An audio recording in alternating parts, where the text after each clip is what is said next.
اللہ تعالیٰ نے فرمایا یا ایھا الذین آمنوا کتب علیکم الصیام کما کتب علی الذین من قبلکم لعلکم تتقون، اے ایمان والو تم پر روزے فرض کیے گئے جس طرح کہ تم سے پہلی امتوں پر فرض کیے گئے، لعلکم تتقون تاکہ تم متقی ہو جاؤ، پرہیزگار بن جاؤ۔ مطلب اس کا یہ ہے کہ روزوں کی فرضیت اللہ تعالیٰ نے اس وجہ سے کی، روزوں کو امت پر، مسلمانوں پر اس لیے لازم کیا گیا تاکہ ان کے دل میں تقوی پیدا ہو جائے، اللہ کا خوف پیدا ہو جائے۔ ہو سکتا ہے کچھ لوگ سوچ رہے ہوں کہ تقوی کس کو کہتے ہیں، تقوی کس چیز کا نام ہے، متقی کسے کہتے ہیں، صوفی کسے کہتے ہیں، اللہ سے ڈرنے والا کسے کہتے ہیں۔ تو اس کا مطلب اور مفہوم یہ ہے کہ جب آدمی گناہ کر سکتا ہو، گناہ کرنے پر قادر ہو، برائی کر سکتا ہے، اسے کوئی روکنے والا بھی نہیں، کوئی منع کرنے والا بھی نہیں، تو انسان محض اللہ کے خوف کی وجہ سے، اللہ کے ڈر کی وجہ سے گناہ کو چھوڑ دے تو سمجھ لے وہ بندہ اللہ کی بارگاہ میں متقی بن چکا ہے، وہ بندہ اللہ تعالیٰ سے ڈرنے والا ہو چکا ہے کہ اس نے گناہ کو چھوڑا محض اللہ کے خوف کی وجہ سے، گناہ کو چھوڑا محض اللہ کی رضا کی وجہ سے کہ میں گناہ کو چھوڑ رہا ہوں کیونکہ میرا رب مجھ سے راضی ہو جائے۔ دوسری آیت مبارکہ میں اللہ کریم نے ارشاد فرمایا وَلَوْ أَرَادُوا الْخُرُوجَ لَأَعَدُّوا لَهُ عُدَّةً وَلَكِنْ كَرِهَ اللَّهُ بِعَاثَهُمْ فَثَبَّتَهُمْ وَقِيلَ اقْعُدُوا مَعَ الْقَاعِدِينَ۔ یہ ان لوگوں کے لیے جو لوگ کہتے ہیں کہ ہمیں نیکی دعا کریں، اللہ تعالی ہمیں توفیق عطا فرمائے، دعا کریں کہ ہم لوگ نیکی کی طرف آ جائیں، دعا کریں ہمارا یہ کام اچھا ہو جائے۔ میرے دوستو یہ آیت مبارکہ کو سن کر ہم لوگ اپنے اپنے نفس کا محاسبہ کریں، ہم لوگ اپنی اپنی ذات میں غور و فکر کریں کہ یار میری زبان کیا کہتی ہے، میرا دل کیا کہتا ہے، کیونکہ بات تو اصل میں دل کی ہے نا، مکے جایاں گل مکدی نہیں جی اندرو گل مکائیے نا۔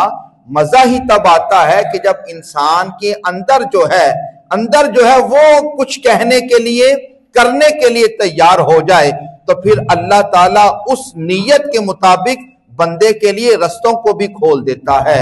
رستے بھی کشادہ ہو جاتے ہیں۔ اللہ تعالیٰ نے قرآن پاک میں ارشاد فرمایا وَلَوْ أَرَادُوا الْخُرُوجَ لَأَعَدُّوا لَهُ عُدَّةً وَلَكِنْ كَرِهَ اللَّهُ بِعَاثَهُمْ فَثَبَّتَهُمْ وَقِيلَ اقْعُدُوا مَعَ الْقَاعِدِينَ۔ اور اگر وہ لوگ نکلنے کا ارادہ کرتے تو اللہ تعالیٰ ان کے لیے کوئی سامان تیار کر دیتا، یہ اگر وہ لوگ کوشش کرتے، نکلنے کا ارادہ کرتے نا، تو اللہ تعالیٰ ان کے لیے ایسے اسباب پیدا کر دیتا کہ وہ لوگ نیکی کی طرف نکل آتے، میدان جہاد کی طرف نکلتے، اللہ کے رستے میں نکلتے، لیکن ان لوگوں نے نکلنے کا ارادہ ہی نہ کیا، نیکی کی طرف قدم اٹھانے کی کوشش ہی نہ کی، تو وَلَكِنْ كَرِهَ اللَّهُ بِعَاثَهُمْ، تو اللہ تعالیٰ نے ان کا نکلنا ناپسند سمجھا، اللہ کو پسند ہی نہ آیا کہ یہ لوگ میرے رستے میں نکلے، اللہ کو پسند ہی نہ تھا کہ یہ لوگ نیکی کی طرف آئیں، اللہ تعالیٰ نے ان کو اٹھنے کی مہلت ہی نہ عطا فرمائی۔ پتہ یہ چلا اس آیت مبارکہ سے کہ اگر انسان سچے دل کے ساتھ نیکی کا، اچھائی کا، بہتری کا ارادہ کرتا ہے تو اللہ تعالیٰ اس بندے کی نیت کے مطابق اس کے لیے آسانیاں پیدا فرما دیتا ہے۔ لیکن اگر انسان نکلے گا ہی نہیں، انسان ارادہ ہی نہیں کرے گا، انسان ہمت ہی نہیں باندھے گا، انسان سوچے گا ہی نہیں، تو میرے دوستو کچھ نہیں ہوگا۔ اس لیے نبی اکرم صلی اللہ تعالی علیہ وآلہ وسلم، آپ کے اور میرے پیارے کریم آقا و مولا صلی اللہ علیہ وسلم، جب بھی سرکار کا نام لینا تو درود ضرور پڑھا کریں صلی اللہ علیہ وسلم، کیونکہ دلوں کو جو ٹھنڈک پہنچتی ہے وہ نام مصطفیٰ سے پہنچتی ہے۔ ایک ایمان والے کی روح کا سکون نام مصطفیٰ میں ہے۔ ایک ایمان والے کی قلبی راحت اپنے آقا اپنے نبی کے ذکر میں ہے،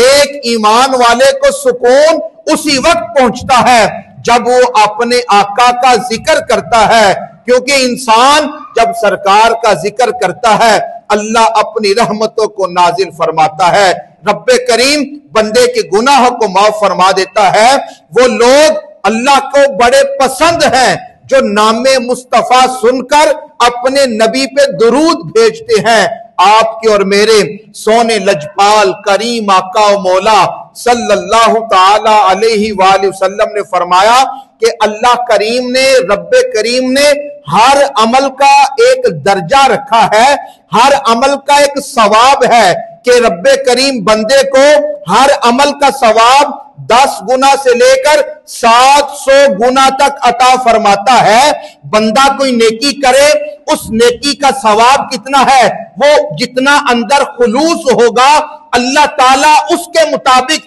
بندے کو ثواب عطا فرما دیتا ہے۔ نبی دو جہاں صلی اللہ تعالی علیہ وآلہ وسلم نے فرمایا میرے صحابہ یاد رکھنا ہر نیکی کا بدلہ 10 سے لے کر 700 گنا تک ہے، مگر رمضان کا روزہ ایسی عبادت ہے، ماہ رمضان کا روزہ رکھنا اللہ کو اتنا پسند ہے کہ رب کریم نے فرمایا کہ ماہ رمضان کے روزے کا ثواب میں تمہیں درجات میں نہیں عطا کروں گا، رمضان کے روزے کا ثواب درجوں میں نہیں ملے گا، بلکہ جو میری رضا کے لیے روزہ رکھے گا میں رب خود اس کو جزا عطا فرماؤں گا۔